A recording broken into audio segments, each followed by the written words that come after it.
et plaidons devant Dieu. Si nos péchés sont noirs comme les cramoisis, ils seront blancs comme la neige. S'ils sont comme le pourpre, ils seront comme la laine. Si nous sommes obéissants et dociles, nous mangerons les meilleurs produits du pays. Mais si nous raidissons nos coups, nous soyons rebelles, nous serons frappés par le glaive. Ce n'est pas ta volonté pour ton peuple, tes enfants, mais que nous soyons obéissants, dociles à l'encontre de cette alliance, Seigneur. Pas pour un jour, mais pour l'éternité que tu as contractée avec nous. Merci, Seigneur, ce matin. Je suis, Seigneur, ton serviteur. Je voudrais ce matin une onction fraîche, mon Dieu, par l'assistance de ton esprit, pour me conduire dans ce message. Mais que cette onction également, Seigneur, puisse imprimer ta main, invisible dans chaque cœur ici présent, afin, Seigneur, que tu puisses, par ton sang, comme nous l'avons chanté, puisses nettoyer tout tuyau infecté, incrusté dans nos vies, dans notre être tout entier, notre esprit, notre âme et notre corps. Merci Saint-Esprit, sans toi je ne peux rien faire, mais avec toi, j'ai l'assurance de tes paroles que tu mets ce matin dans ma bouche. Merci Père, nous te glorifions. Merci pour l'aspersion de ton sang sur chaque cœur ici ce matin, afin de nous purifier de toute mauvaise conscience. Nous te remercions, te glorifions Père, au nom de Jésus-Christ. Amen. Asseyez-vous, frères et sœurs, dont je salue fraternellement chacun de vous, dont soyez les bienvenus, nos visiteurs, nos invités. Amen. Et que Dieu vraiment vous bénisse. Nous allons ouvrir la parole de Dieu dans le livre de Luc, l'évangile de Luc, le chapitre 22.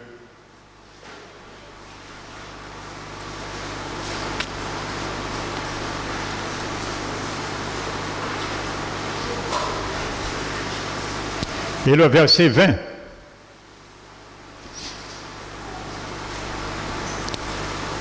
Jésus prit de même la coupe après le souper et la leur donna en disant, cette coupe est la nouvelle alliance en mon sang qui est répandue pour vous. Amen.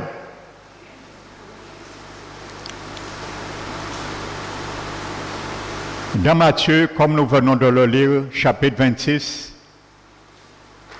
et versets 26-27, il est marqué la coupe de l'alliance. Et dans Luc, Marc plutôt, chapitre 24, il est marqué également la coupe de l'alliance. Mais dans le grec, la vraie traduction, c'est la nouvelle alliance. C'est pour ça que j'ai pris cette version de Luc. Alléluia. C'est très important. Regardez ce que dit la Bible, frères et sœurs, ce matin.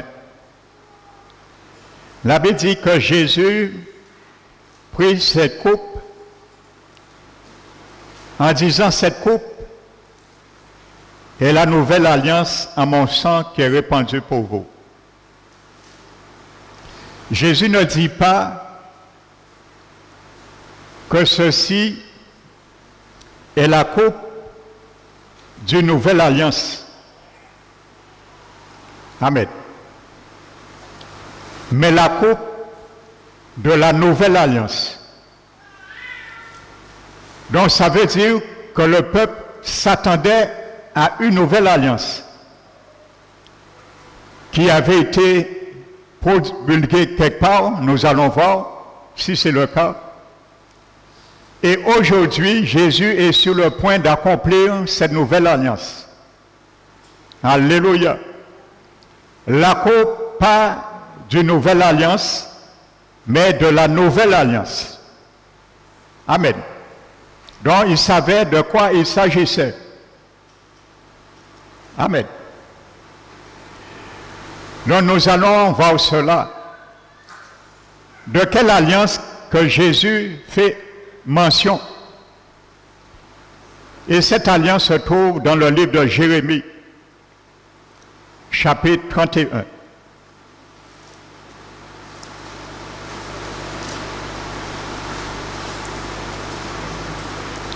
Jérémie, chapitre 31.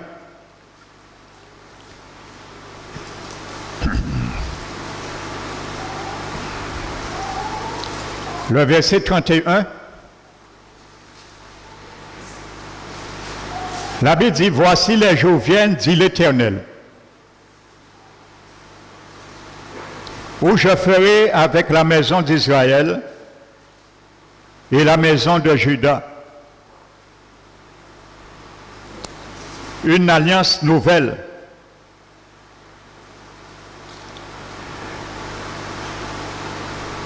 Faites une recherche méticuleuse de Genèse jusqu'au dernier livre de l'Ancien Testament. Vous allez voir ce terme, nouvelle alliance, est mentionné une seule fois. Vous n'allez pas trouver cette mention deux fois dans l'Ancien Testament. Dans le Nouveau Testament, il est mentionné plusieurs fois. Nous allons y revenir. Mais dans l'Ancien Testament, il est fait mention d'une seule fois dans ce chapitre. Donc, il n'y a pas deux nouvelles alliances qui existent. Il y a une seule. Amen. Donc, où je ferai avec la maison d'Israël et la maison de Juda une nouvelle alliance. Non comme l'alliance que je traitais avec leur père. Nous allons voir comment l'alliance a été traitée avec leur père. Pour comparer à l'alliance que Jésus est en train de ratifier à la Chambre haute. Alléluia. Amen.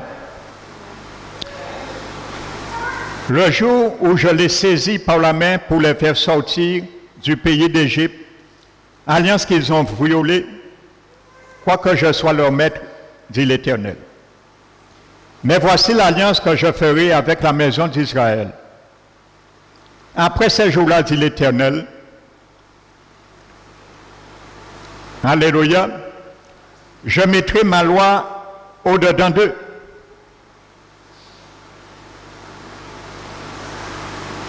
Donc, ce matin, si tu as bu le vin et mangé le pain ce matin, c'est parce que tu es sous cette alliance. Et tu es dans cette alliance. N'oublie jamais cela. Amen. Parce que si tu n'es pas dans l'alliance que Jésus a ratifiée, tu ne peux pas manger son pain, ni son vin, son sang et son corps. Alléluia. Et voici les privilèges que tu as, que moi j'ai. Toute personne qui rentre dans cette alliance. Vous savez, il y a des privilèges de rentrer dans une alliance. Et vous savez, aujourd'hui, il y a toutes sortes d'alliances. Amen. Et vous savez de quoi je parle. Parce qu'il y a des privilèges. Même si ce sont des privilèges qui nous envoient au gouffre. Mais il y a quand même des privilèges. Mais les plus grands privilèges, c'est dans l'alliance de Jésus. Voici les privilèges, voici les termes de cette alliance. Je mettrai ma loi au-dedans d'eux. Je l'écrirai dans leur cœur. Amen. Vous savez pourquoi la Bible parle, je mettrai ma loi au-dedans d'eux il ne dit pas les lois, mais la loi. Vous savez, ce mot loi, considérez que c'est écrit avec un L majuscule. Et il parle ailleurs de loi, des lois avec un L minuscule, pour bien comparer deux choses.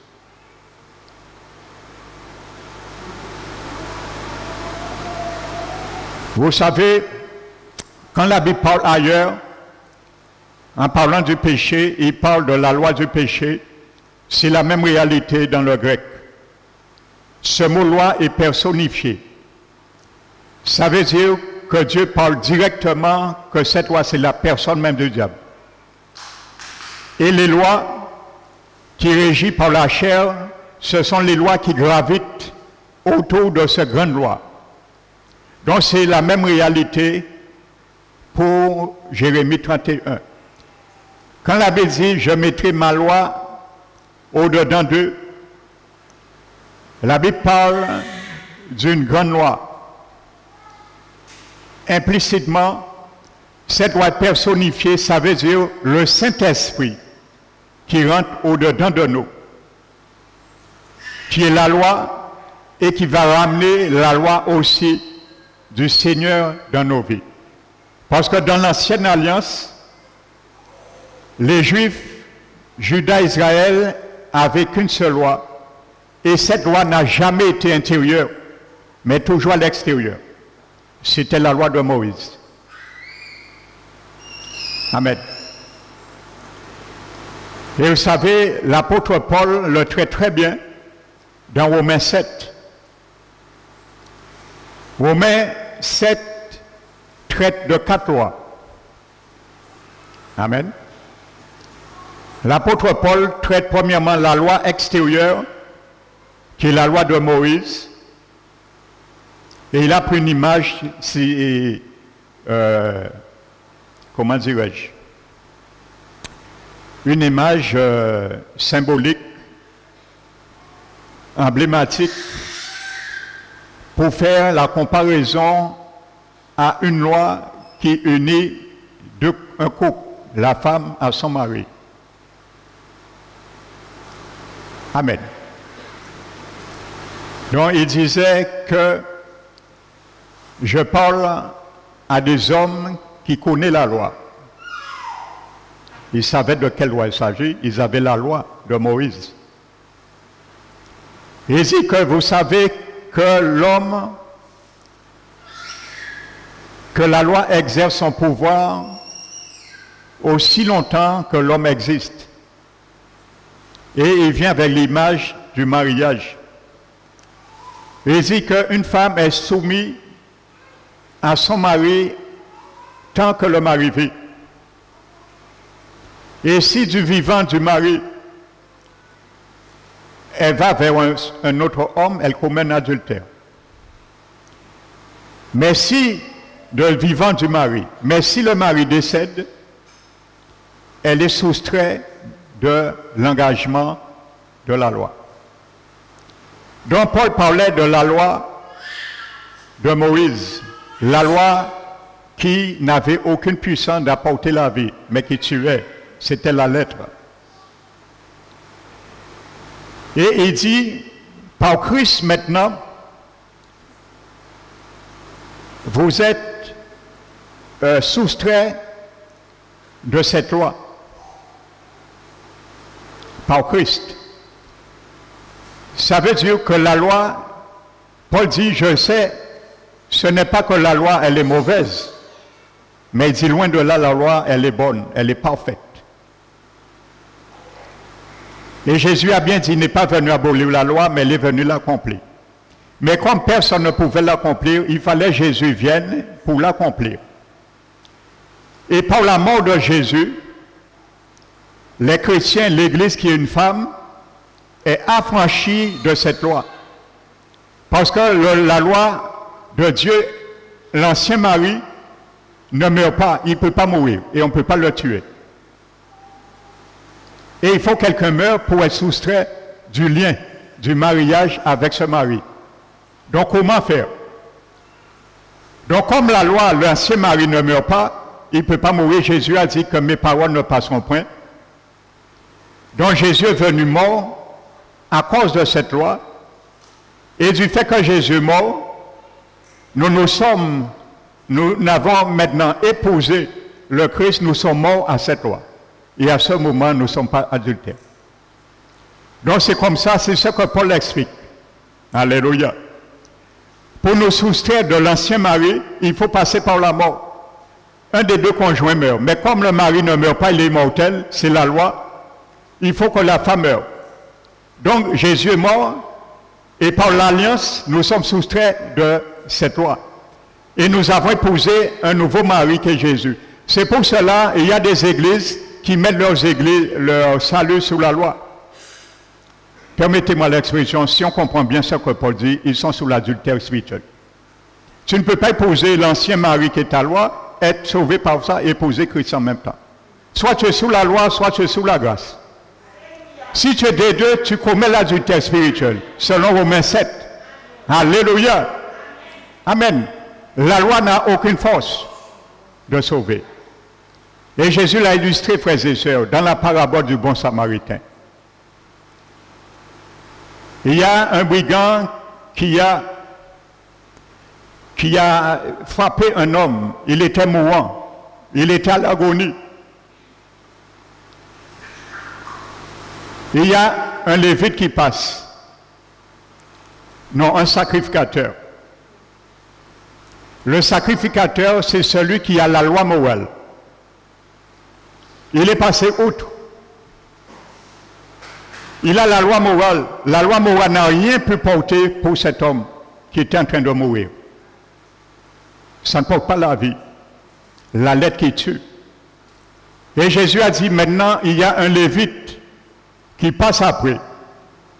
Le lévite, c'est celui qui a la loi cérémonielle. Il n'a rien pu apporter.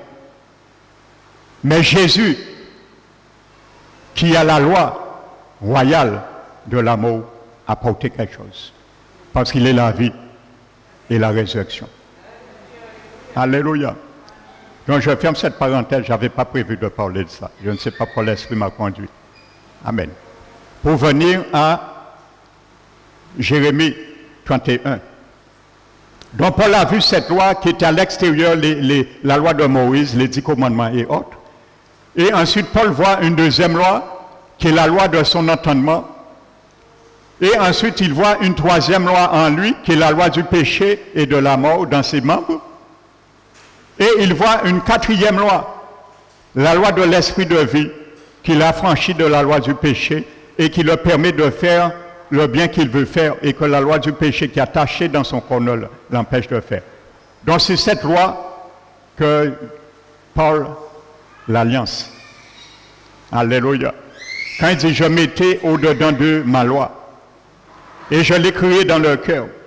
Et vous savez, Paul l'a dit dans 2 Corinthiens 3, le chapitre 3 et verset 3. Paul dit « Vous êtes manifestement une lettre de Christ. Par notre ministère, une lettre écrite non avec de l'encre, mais par le Saint-Esprit. » Alléluia. Non sur des tables de pierre, mais sur des tables de pierre, de chair, le cœur. Non, l'Esprit Saint vient, il rentre, et il vient avec de l'encre, parce qu'il veut écrire sur ta vie. Et cette loi qui est à l'intérieur, il veut l'extérioriser, pour qu'on puisse lire ce qu'il est en toi, et ce qu'il écrit. Une lettre du Christ. Donc voici le bienfait. Alléluia, dans l'Esprit de Dieu. Et je serai leur Dieu, et ils seront mon peuple. Si tu n'es pas dans cette alliance, tu ne fais pas partie du peuple de Dieu.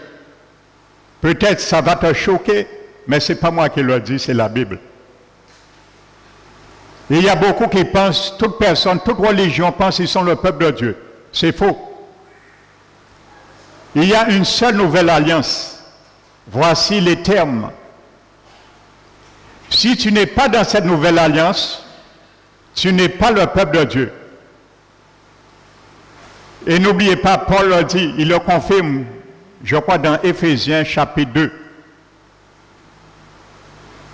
Il parle aux païens qui sont convertis au christianisme.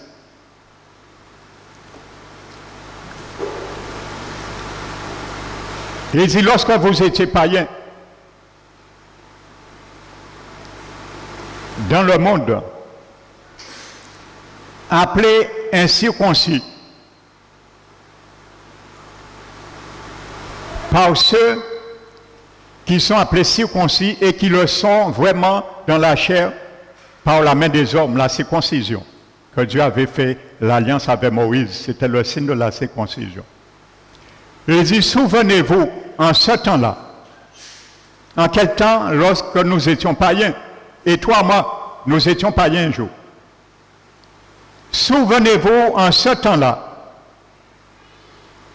vous étiez sans Christ. 1. Privés du droit de cité d'Israël. 2. 3.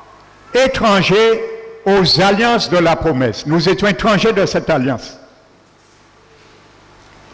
Et 4e, sans Dieu et sans espérance dans ce monde. Mais il dit, nous qui étions jadis éloignés, par le sang de Jésus, nous a rachetés. Et il a renversé le mur de l'inimitié et il a fait des deux un seul. Maintenant, l'alliance qui était promulguée pour Israël et Juda nous appartient aussi. Tous ceux qui veulent entrer dans cette alliance est libre, mais sous certaines conditions. Alléluia. Amen. Donc pour être le peuple de Dieu, il faut rentrer dans la nouvelle alliance. Et la Bible dit, celui-ci n'enseignera plus son prochain, ni celui-là son frère, en disant, connaissez l'Éternel, car tous me connaîtront, depuis le plus petit jusqu'au plus grand, dit l'Éternel. Car, vous savez, le car là résulte de ce qui précède. Car je pardonnerai leurs iniquités et je ne me souviendrai plus de leurs péchés. Ce qui n'était pas le cas dans l'ancienne alliance. Amen. Donc pourquoi tes péchés sont pardonnés et le souvenir n'est plus? C'est parce que tu as reçu l'Esprit de Dieu qui est rentré en toi et en moi. Je précise quelque chose, particulièrement pour les nouveaux. Dans le grec, ça c'est très important pour comprendre. Vous savez, la Bible parle, celui-ci n'enseignera plus à son concitoyen, ni à son frère, disant, connaissez l'Éternel, car tous me connaîtront. Dans le grec, il y a deux mots grecs différents pour le même verbe connaître. Le premier verbe grec qui traduit connaissez l'Éternel, c'est un verbe qui parle de connaissance cognitive, comme le peuple connaissait Dieu à travers la loi extérieure. Ils connaissaient Dieu parce qu'ils entendaient Dieu. Sous des formes théophaniques, c'était la façon de connaître Dieu. C'est ça que ce verbe grec veut dire. Et le deuxième mot grec, toujours par connaître, car tous me connaîtront, c'est un autre verbe grec différent, ça veut dire une connaissance intérieure. Et c'est pour ça que Jésus a dit que les vrais adorateurs adoreront Dieu en esprit et en vérité. Car quand tu es dans la nouvelle alliance, l'Esprit Saint rentre dans ton esprit. Je vais vous le montrer tout à l'heure et vous le confirme dans la nouvelle alliance. Amen. Et c'est lui qui amène la loi de l'esprit de vie intérieurement nous, et c'est par cette loi que nous pouvons connaître Dieu. Paul a dit un jour, je crois que c'est dans Romains, il a dit, l'Éternel, le Dieu que je sers dans mon esprit. Paul n'a pas dit sers Dieu ni dans son corps, ni dans son âme, parce que l'Esprit de Dieu n'est pas là. Paul a dit, le Dieu que je sers dans mon esprit. Il a donné la localité. Tu peux adorer, tu peux aimer Dieu plutôt, avec ton cœur. Mais tu ne peux pas toucher Dieu avec ton cœur. C'est avec ton esprit que tu peux le toucher. Alléluia! Tu peux aimer une femme, un homme. Tu l'aimes avec ton cœur. Mais si tu ne connais pas sa localité, tu ne sais pas où qu'il habite, où qu'elle habite. Tu peux l'aimer comme tu veux, mais tu ne vas jamais la voir, ni la toucher, ni la contacter. Tu ne connais pas sa localité. Donc tu peux aimer Dieu sans pour cela le toucher et le connaître vraiment, le contacter. Paul a dit Dieu que je sers dans mon esprit. Amen. Vous savez, frères et sœurs, Hébreux 8, chapitre 8 et Hébreux chapitre 10 parlent de la même réalité. Ce n'est pas pour rien. Il dit la même chose que Jérémie dans la Nouvelle Alliance. Mais il met quelque chose, Hébreux 8 met quelque chose que Jérémie n'a pas dit. Jérémie a dit que moi, ils m'ont abandonné, moi, qui les a fait sortir à bras forts de l'Égypte, qui était leur maître. Mais Hébreux lui dit, ils ne se sont pas souciés de moi, mais moi non plus, je ne me suis point soucié d'eux. Tu vas voir, je viendrai, pas aujourd'hui, dimanche prochain, sur l'Alliance, et il y a des clauses, des obligations et des interdictions. Et violer une alliance, que ce soit une alliance humaine ou de Dieu, implique de graves conséquences. Alléluia. Et c'est pour ça que je le dis souvent, des gens qui me posent des questions, ça c'est ma pensée. Il est très dangereux dans les églises de prendre la Sainte Seine trop souvent. Je vais m'expliquer un peu loin, vous allez comprendre cela.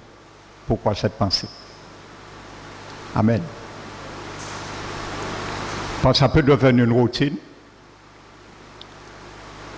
et être frappé par manque de vigilance. Alléluia. Toute violation d'une alliance implique de graves conséquences. Nous allons voir des conséquences. Alléluia. Et Hébreux lui dit que je mettrai ma loi dans leur esprit. Amen. Et je l'écrirai dans leur cœur.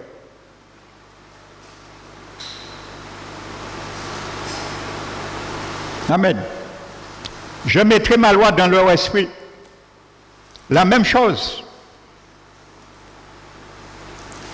Amen.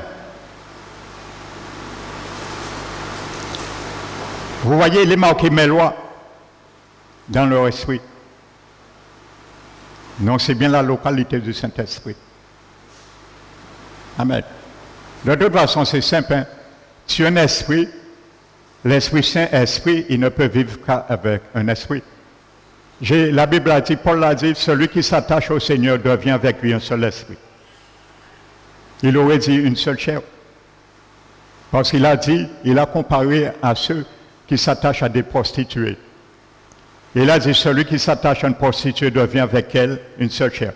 Chair, chair. Mais comme Jésus, lui, il n'est pas dans notre corps, il n'a pas dit, celui qui s'attache au Seigneur devient avec lui un seul chair, mais un seul esprit. Parce que c'est là Jésus est. Et je vais vous le confirmer, Ézéchiel le dit. Alléluia, les termes de cette alliance. Tu deviens, ton esprit est nouveau et ton cœur aussi. Voici le privilège. Si toute personne, lorsqu'on les prêchait l'évangile, ils corroboraient sans calcul, ils auraient compris en refusant les bienfaits qu'ils perdent. Amen. Donc, Hébreu dit, donc, voyez, mettre l'Esprit de Dieu dans notre esprit équivaut mettre son esprit à l'intérieur de nous. Alléluia. Et le livre des Hébreux, chapitre 10, là, je ne sais pas si c'est une erreur de copiste, mais peu importe, ça ne change pas la réalité. Hébreux 10 dit, chapitre 10 dit, en parlant de même chapitre, il dit, c'est ce que le Saint-Esprit a dit. Donc ce n'est pas n'importe qui a parlé par la bouche de Jérémie, c'est l'Esprit Saint. Hébreux 10 le dit. Donc pour ceux qui ne croient pas que le Saint-Esprit est une personne, voici un beau verset pour les donner.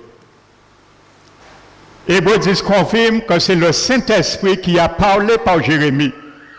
Et il s'appelle Dieu et il s'appelle l'Éternel. Donc il est Dieu et il est une personne. Alléluia. Gloire au Saint-Esprit. Ce n'est pas une chose, une force qui t'habite. C'est une personne divine. Hébreux 10 le confirme. C'est lui qui a parlé par la bouche de Jérémie. C'est ainsi aussi atteste le Saint-Esprit après avoir dit, voici l'alliance nouvelle que je ferai. Il dit, je mettrai mes lois dans leur cœur et je l'écrirai dans leur esprit. Est-ce qu'il y a contradiction? Non. Amen. Vous savez, frères et sœurs, quand la Bible parle du cœur, je profite de souligner cela. Parce que là, ce serait plus, je vais changer de casquette, ce sera plus un message d'édification que de prédication. Vous savez, quand la Bible parle du cœur, le cœur, que ce soit l'Ancien ou le Nouveau Testament, en grec, c'est le mot kardia, et en hébreu, je crois, c'est la balbe. Peu importe que ce soit hébreu ou grec, ce mot ne désigne jamais la pompe, notre cœur physique. Il désigne tout ce qui renferme les affections intérieures. Donc quand la Bible parle, ces deux mots hébreu-grec,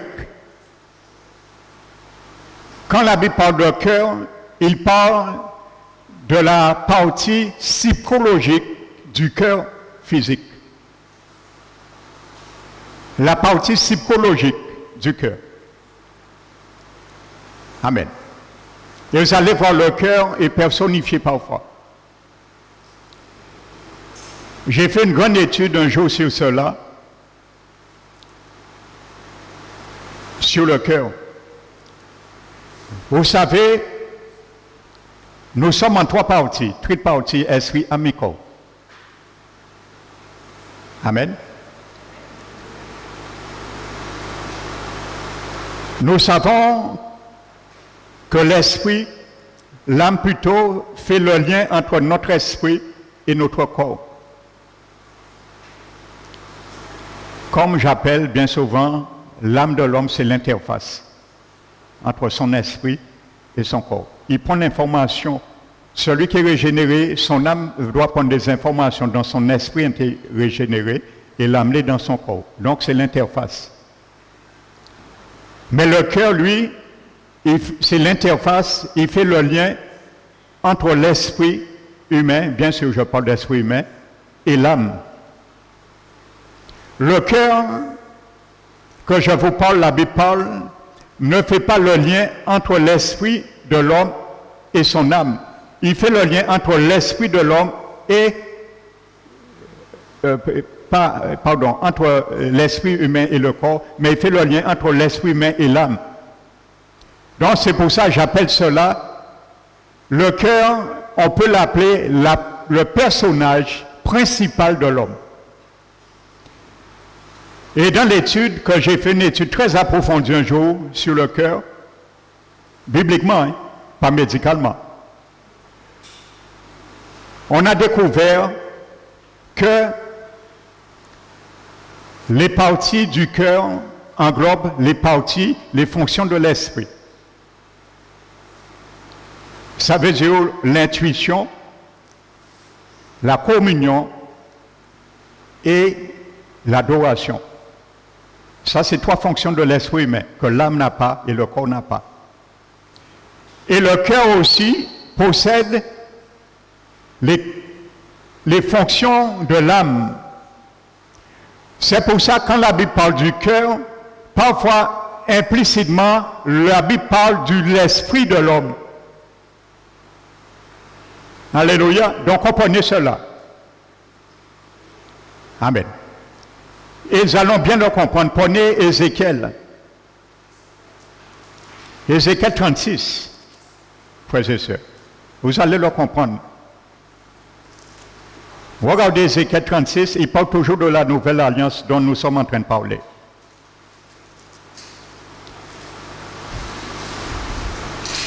Verset 24. Je vous retirerai d'entre les nations, je vous rassemblerai de tous les pays, et je vous ramènerai dans votre pays. Je répandrai sur vous une eau pure, le pardon. C'est une eau purificatrice. Et nous allons le voir quand Jésus prend la scène, il parle du pardon. Il parle de cette eau.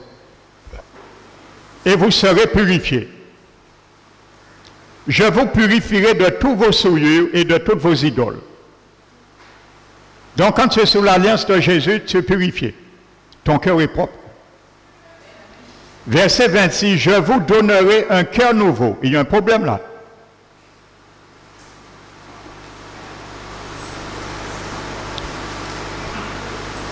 Dieu ne va pas retirer mon cœur et me donner un autre cœur. Le cœur nouveau, continuons avant, et je mettrai en vous un esprit nouveau. Est-ce que Dieu, lorsque tu es né de nouveau, mon frère, ma soeur, le Seigneur va retirer ton esprit, mon cœur, et va me donner un autre? Non. Mais il faut bien comprendre ce que veut dire la Bible. Amen. Quand le Saint-Esprit rentre dans ton esprit devient nouveau. C'est normal. Parce que je vous ai dit, Paul a dit, celui qui s'attache au Seigneur devient avec lui un seul esprit. Et pourtant, il y a 2 esprits. Ton esprit humain et l'Esprit Saint, ils sont ensemble. Ils deviennent un. Mais il y a 2 esprits. Donc, c'est ce nouveau esprit que parle Dieu. Un esprit nouveau, c'est normal parce que les fonctions de ton esprit étaient atrophiées. Lorsqu'il était vieux, ça veut dire intuitivement, nous ne connaissons pas Dieu, nous étions déchus, nous ne connaissions pas Dieu. Alléluia. Nous ne pouvons plus communier avec Dieu depuis au jardin d'Éden, Dieu s'est retiré de l'homme. Et nous ne pourrons plus adorer Dieu en esprit. Amen. Maintenant, quand l'Esprit de Dieu rentre dans ton esprit par la régénération, la nouvelle naissance, ces 3 fonctions majeures sont ranimées. Ça veut dire que notre esprit humain reçoit un coup d'oxygène, respiration artificielle. Ces fonctions reçoivent une respiration artificielle. Amen. Et ils sont ravivés, ça veut dire qu'ils sont reconnectés à Dieu. C'est ça, un esprit nouveau. Mais Dieu ne change pas notre esprit. Et à ce moment, notre esprit, il est nouveau encore, il reçoit la perfection de Jésus à 100% dans notre esprit, bien sûr. La gloire de Jésus est dans notre esprit. C'est pour ça qu'il est nouveau. Et voyez, le cœur aussi est nouveau. Parce que les anciennes affections du cœur étaient retranchées, comme je viens de vous l'expliquer, des fonctions aussi de l'esprit humain. Donc, comme l'Esprit de Dieu va animer cela, le cœur aussi sera nouveau. Amen. C'est comme ça, il faut le comprendre. Mais ce n'est pas humainement. Et regardez ce qu'il dit. Maintenant, il dit, j'ôterai de votre corps le cœur de pierre. Vous savez, c'est un verset qui n'est pas facile à comprendre, mais je vous l'explique. Alléluia. Parce que j'ai pris du temps à l'étudier, moi. Maintenant, il dit, j'ôterai de votre corps maintenant. Alléluia. Le cœur de pierre. Maintenant, là, il parle au cœur. Alléluia. De Pierre, qui était endurci, qui était incapable, qui refusait d'entendre Dieu. Et je vous donnerai un cœur de chair. Amen. Et c'est pour cela, Paul a dit, avec ce ramollissement, l'Esprit Saint pourra écrire maintenant. Non avec l'encre, mais avec l'Esprit Saint, non sur des tables de pierre, mais sur des tables de chair, le cœur. C'est pour cela. L'Esprit maintenant va agir et nos affections, nos impulsions vont changer aussi. Parce que nous avons un cœur nouveau. Et ce cœur nouveau résultera que notre cœur de chair aussi sera ramolli. Amen. Alléluia.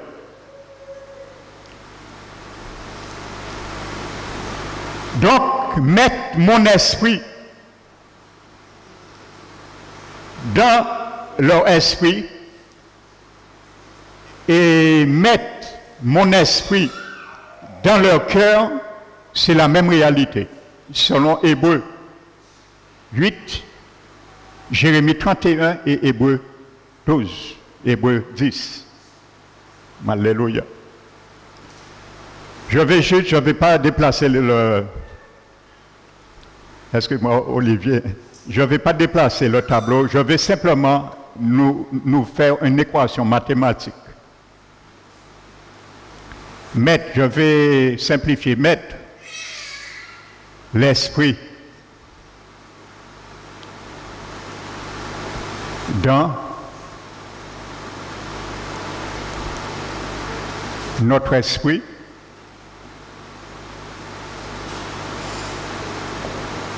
égale mettre l'esprit dans notre cœur. En mathématiques, on peut supprimer dans une équation les termes semblables, oui ou non. Nous allons supprimer les termes semblables. Mettre l'esprit dans notre et mettre l'esprit dans notre. Qu'est-ce qui reste? Donc, notre esprit, c'est notre cœur. Esprit égale cœur. Alléluia. Ça, c'est l'équation du pasteur Emmanuel, qui correspond à l'équation de la Bible. Alléluia. Amen. Donc c'est cette réalité, ni plus ni moins. Chaque fois que la Bible parle du cœur implicitement, il parle de l'esprit de l'homme. Amen. Donc voici, frères et sœurs,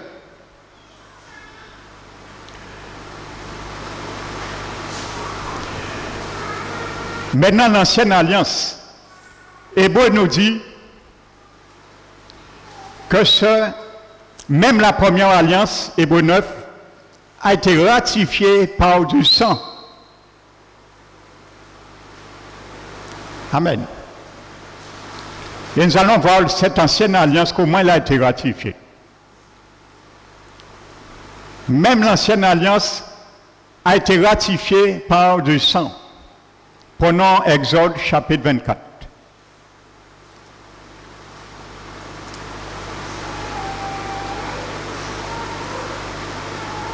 Voici l'alliance, l'ancienne alliance par l'hébreu que Dieu ratifie.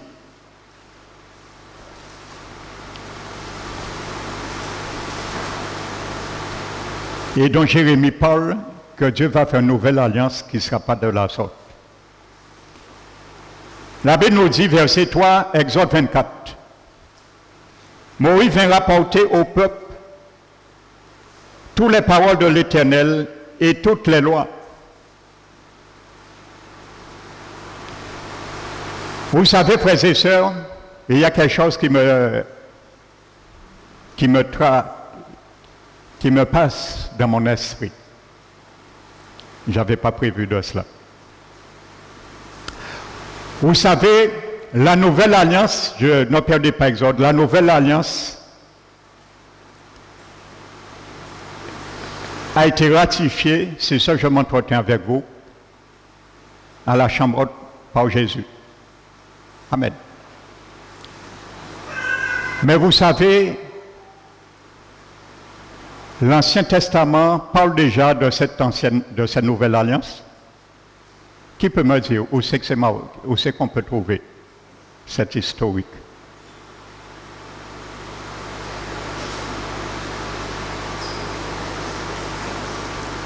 Vous savez, Jésus avait déjà donné l'emblème avant même que Dieu puisse ratifier aucune autre alliance. Le jour que Melchisédek, Genèse 14, a rencontré Abraham. Regardez bien ce qui est marqué. Après qu'Abraham eut une victoire,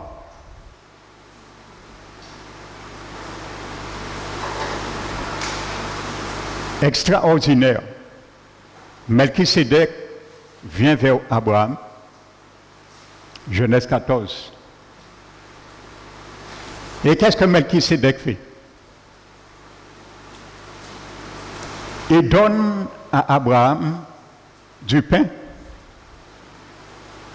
et du vin. Et je vais te dire, ça va te surprendre. Attache ta ceinture pour ne pas décoller. Que Melchisédek était Jésus-Christ. Et c'est confirmé dans le livre des Hébreux. Mais il ne pouvait pas se décoder.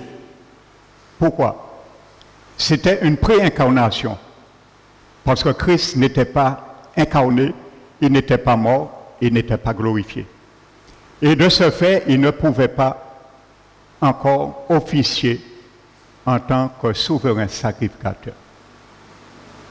Mais il s'est codé sous un nom, Melchisédek. Il a paru à Abraham. Et la première chose qu'il fait, c'est comme si il rappelle l'alliance que Jésus est venu ratifier à la chambre haute. Le pain et le vin. Et en retour, Abraham lui donna la dîme.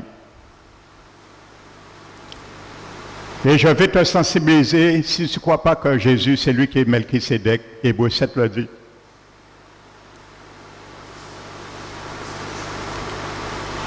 La Bible dit que les Lévites, quand Abraham a donné la dîme à Jésus, à Melchisédek, les Lévites qui préservaient, après la loi venue, la dîme, étaient dans le sein d'Abraham lorsqu'il donna sa dîme. Mais celui, en parlant de Melchisédek, mais celui qui ne dépendait pas de la lignée d'Aaron, des Lévites, a prélevé la dîme. Dans le grec, je l'ai vérifié, vous pouvez le vérifier, dans le grec, c'est prélever la dîme. Ce mot grec veut dire, c'est un impôt qu'on t'impose. La dîme, c'est un impôt que Jésus t'impose. Ce n'est pas une option. Hébreu confirme, Jésus a prélevé. Genèse 14 dit, Abraham donna sa dîme. Mais Hébreu dit, Jésus a prélevé. Et ce mot grec qui est traduit par prélever veut dire, il prend un impôt qui lui appartient de droit. Et la Bible dit que les Lévites qui prélevaient la dîme sont des hommes mortels. Dans l'hébreu, le grec, ils sont en train de mourir. Parce que sachez que le temple a été rasé en l'an 70. Nous le savons par Titus, l'empereur romain, après Jésus-Christ. Mais le sacerdoce lévitique d'Aaron existait toujours. Parce que le temple existait, la dîme existait. C'est pour ça que Bruxelles dit, les Lévites sont en train de mourir. Parce qu'ils vivent toujours. Le sacerdoce existait. La dîme existait toujours. Ils sont en train de mourir. Et pourquoi ils ne peuvent pas être permanents dans cet office? Mais celui qui vit éternellement, il est vivant. Le grec dit, il est vivant. Je ferme cette parenthèse, je n'avais pas prévu, je la ferme. Je vous pose une question. Le livre des Hébreux a été écrit en 68. Après Jésus-Christ. Le temple a été rasé en 70. Le Saint-Esprit préparait les Juifs parce qu'ils ne savaient pas que le temple sera rasé en 70. Lorsqu'il n'y aura plus de temple, comment donner leur dîme? Lorsque Jésus a paru à Abraham, dans Genèse 14, Jésus a Melchisédek sous le nom de Melchisédek, il a paru à Abraham, ça faisait 1500 ans avant Jésus-Christ. Hébreux 7, Jésus se décode maintenant. Et plus haut, lisez, il parle de Jésus avant de venir sur Melchisédek. Amen. Et la Bible dit Jésus, il est vivant. Maintenant, la question que je te pose. Si Melchisédek c'était vraiment un homme, est-ce que vous pensez aujourd'hui, il aurait vécu 1500 ans? Jésus a présenté, Melchisédek s'est présenté à Abraham en 1500 ans avant Jésus-Christ. Hébreu a été écrit en 68. Et la Bible dit Melchisédek, il est vivant. Ça ne peut qu'être Jésus. Il n'y a pas deux hommes qui ont sans commencement ni fin, sans généalogie et qui vivent. Il n'y a pas deux, il n'y a qu'un seul, c'est Jésus. Melchisédek, c'est Jésus.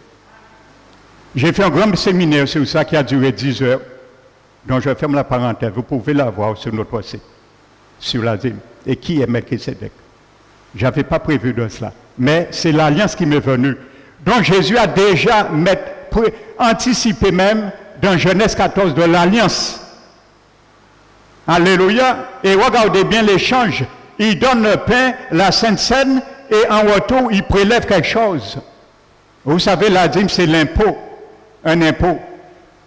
Donc sache quelque chose, que quand tu donnes ta dîme, parce qu'il y a tellement de débats qui ont été faits sur ça, frères et sœurs, dans les églises du monde entier, sache que quand tu donnes ta dîme, tu ne le donnes pas ni à une église, ni à des serviteurs. Tu le donnes à Jésus, Melchisédek. Et si tu ne donnes pas ta dîme, tu ne le donnes non plus ni à un serviteur, ni à l'église, mais tu ne le donnes pas aussi à Jésus. Un point, c'est tout et je ferme la parenthèse.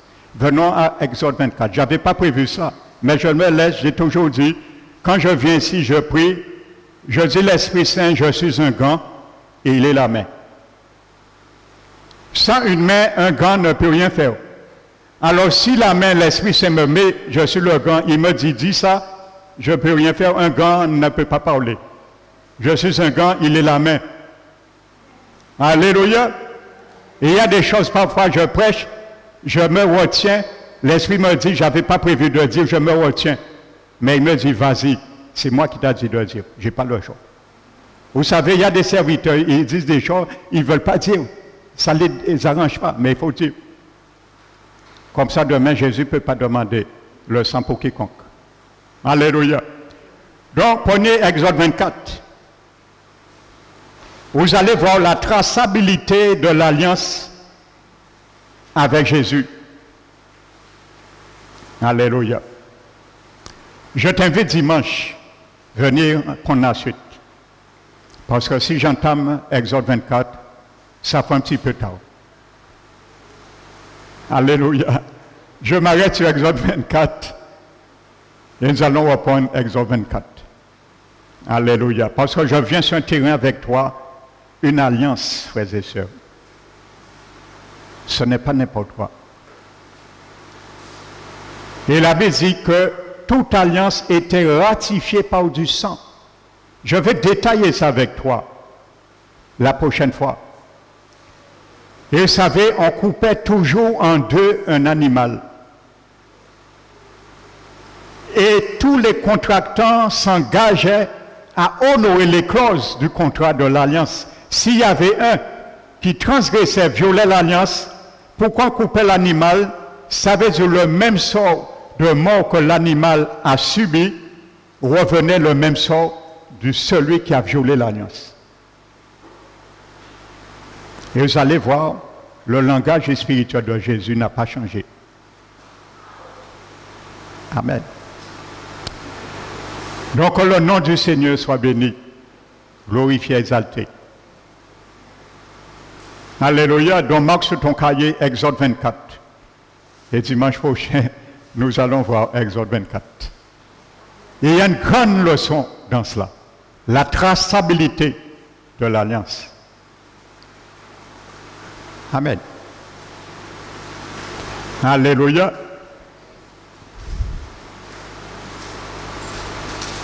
Dans le titre de ce message, c'est garde ton alliance. Amen. Garde ton alliance. Alléluia. Donc que le nom du Seigneur soit béni. Alléluia.